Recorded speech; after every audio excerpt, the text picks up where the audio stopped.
freedom. It's a very materialist message, if you want. Okay, that's one aspect. But then there is the opposite aspect of the big other, which is much more interesting. The aspect of appearances. You know the classical joke, I used it 3-4 times, but now I will give a different twist to it. That famous joke about, you know, a man who thinks he's a grain, a seed, and, okay, is cured, but then goes out of, is dismissed from the psychiatric ward, and then immediately comes back and says, I encountered a chicken. And the doctor tells him, but why are you afraid? You know now that you are not the seed and the chicken will not eat you. He says, okay, I know it, but does the chicken know it, that I'm no longer... Okay, now what I want to do now is to claim how this is a joke, but it depicts a very real mechanism. A whole country fell apart so that in order to protect the chicken's ignorance. It's Yugoslavia. Namely, what it's clear now from some memoirs that they published is that already in the early mid-70s, it was clear to the inner circle nomenclatura that the country is in deep economic trouble. But Tito, lifelong president, was old and dying. So they made a collective decision that Tito should die happy. So they prolonged the false welfare by collecting incredible debts in a couple of years, 15 for Yugoslavia, more than 15 billions of dollars, so that the 70s went so relatively well. When Tito died, economic crisis did strike and so on. So you see, it's literally this logic. We know it, the chicken should not. The chicken should not get it. And I claim this is ultimately what culture is. It's not we don't know. It is as if for a gaze of some big other, there is always a chicken which shouldn't know it. This chicken can be a children. For example, how do you, let's say you are one of the parents, you are fighting with your partner, blah, blah, blah, blah. How do you measure the amount of your civilization? It's if you are still able to say, but the child shouldn't know it. No, let's cover it, let's keep it secret from the child. Of course, the tragedy is that usually the child does know it, but pretends not to notice, not to hurt you, and so on. But the mystery is then that it works. This is, I mean, appearances are a big mystery here. Again, sorry for my old communist obsessions, an incredible story about appearances from Soviet Union again. It's here you can see the theological dimension of Stalinism. In '53, in the summer, Beria, the secret police boss, was arrested. And became a non-person. At that very point, the first volume of the new edition of Soviet Encyclopedia appeared, where ABC Beria. There was a page on Beria in it. What happened? This was printed just before Beria's arrest, so Beria was celebrated as a great leader. What then happened after Beria's arrest was that every subscriber got one leaf of paper which fitted exactly that page. And he was ordered, and we are talking about over 2 million subscribers, he was ordered to cut out that page and put in the new page, which re-established perfect continuity. The previous entry went on, then instead of Beria, which was almost 2 pages, they replaced it with Bering Strait, you know, between Alaska, with some photos and so on. So ask yourself a simple question. Whom were they trying to deceive? For whom were they trying to re-establish this continuity? As if, you know, nothing should be, the appearances should not be disturbed. Not for any empirical person. There was no empirical chicken who shouldn't know.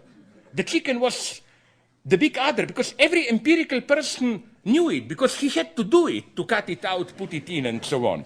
Now that you will not say that I'm just making fun of Eastern Europe. You in United States have the same, I know at least one wonderful example. You know, of course, Hitchcock's Vertigo. Remember the scene after Scotty saves Madeleine from when she jumps into the Golden Gate bay there beneath the bridge and takes her home, okay, undresses her, puts her into his bed, then you have in his living room a long panning shot showing him, then the camera passes the kitchen sink about which her underwear is drying up, and then the camera passes on, shows the door of the bedroom where she is. There is only one problem with this scene. If you don't believe me, Rand, or if you have the video, put the freeze on that very moment when you see the underwear above the kitchen sink. It's not underwear. They're just abstract pieces of cloth, like towels and so on. No underwear. You know what? I read in a book about vertigo. The reason is that these were the last years of Hays Code, censorship. They insisted that it shouldn't be underwear. Because if it's really underwear, it would have been a proof that Scotty saw her naked. This is not allowed, so it shouldn't be underwear. But it's the same mystery as with Stalin and Beria. Now, whom were they trying to protect? Because we, viewers, we all automatically assume that we see underwear.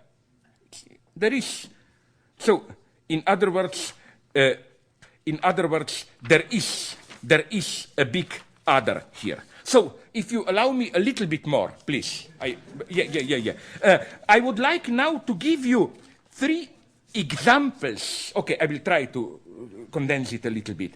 A couple of examples of how this defense against the traumatic, what happens when this protective screen of habits disintegrates. How do you protect yourself of the over proximity of the neighbor? One interesting example here would have been pornography. I claim that the role of this stupid protective screen is there played by the stupidity of the story, because the problem of pornography would have been, of course, hardcore pornography, the over proximity of the neighbor, intrusive, which is why I think to block too much of identification, they do something which did always surprise me as incredibly vulgar, but I think there is a necessity in it. Did you notice, if you watch hardcore pornography, how incredibly stupid the story, the narrative is, which introduces as if somehow it's the choice. You see it all, but the story should be openly ridiculous. Like, I don't know. I remember when I was young, I saw one which, a plumber comes, fixes a hole in the sink, and then the housewife says, I have another hole to be fixed. It's undescribable.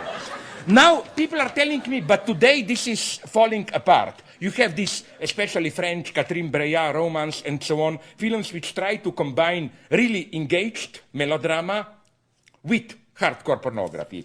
No, I think censorship did strike back with even stronger oppression. The latest fashion, I was told, is so-called gonzo hardcore, which is what? Which is kind of like we talk about embedded journalism, embedded hardcore, which means that actors don't even pretend that they are part of the story. They, with their comments, ironic grimaces, and so on, they directly address the camera. They don't pretend. And I think that this precisely is censorship. They fear that the proximity of the neighbor would have been too direct, and so on and so on. Okay, the next example, but I will skip it, I wanted to use here is torture. The way to deal, in order to deal with torture, we are now in the middle of the process where torture is being rehabilitated. How? There, the dimension of the neighbor should disappear. And finally, my royal example, as it were, would be that of anti-Semitism. Because if there is, in our Western tradition, one epitome of the disturbing neighbor who is always too close and so on, it is the Jew.